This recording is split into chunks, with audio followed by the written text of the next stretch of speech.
And today what we find in the Western world, when people who mainly talk about feminism, they have that little bit of aura that, women are superior. In this context, I'm not a feminist. But truly, if you go by the definition, what it literally means, it means that men and women have equal rights. So therefore, I call feminism as a misnomer. If I go out and say that Zakir Naik is a feminist, people will think, okay, he's trying to say that women are more superior than men. If you go to AI, artificial intelligence, and let's ask artificial intelligence, what is feminism? So AI will tell you that feminism is a group of political and social movements to acquire equal rights amongst both the genders. Political and social movements in order to acquire equal rights amongst both genders, which I have no problem. But today, the Western talk of women's liberalization. Women's liberalization is another word for feminism. It's a coined word. Women's liberalization. The Western talk of women's liberalization is nothing but a disguised form of exploitation of a body, degradation of honor, and deprivation of a soul. The Western society, claiming to uplift the woman, have actually degraded the woman to a status of concubine, mistresses, and society butterflies.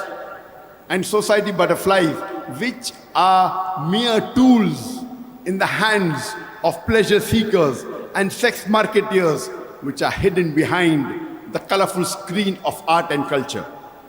In the name of women's liberalization, the Western society is degrading our mothers, our daughters, our wives to a status of concubine, society butterflies, which are mere tools in the hands of sex marketeers and pleasure seekers, hidden behind the colorful screen of art and culture. In the name of art and culture, they are degrading. So such type of Western talk of women's liberalization, I do not believe. I do not care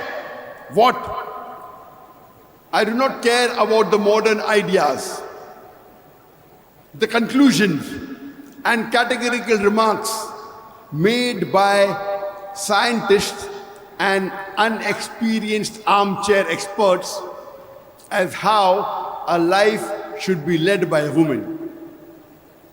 I'm going to base my conclusion on facts which can be proved by experience. For experience and holistic facts are the sure test between the truth of gold and the glitter of theory. We have to check our minds, otherwise our minds will go astray. There was a time when great minds of the old times, they thought the world was flat.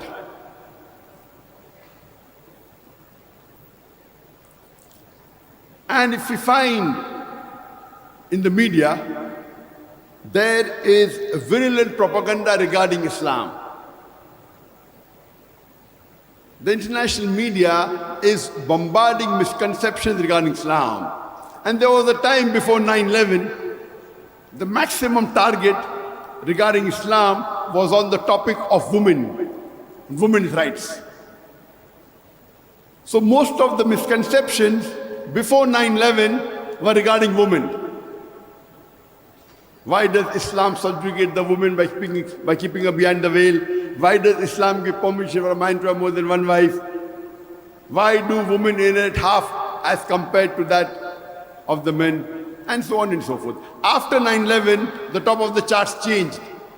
It became jihad. Muslims are fundamentalists. Muslims are terrorists. Muslims are extremists. Islam was paired with a sword. So media is a powerful tool.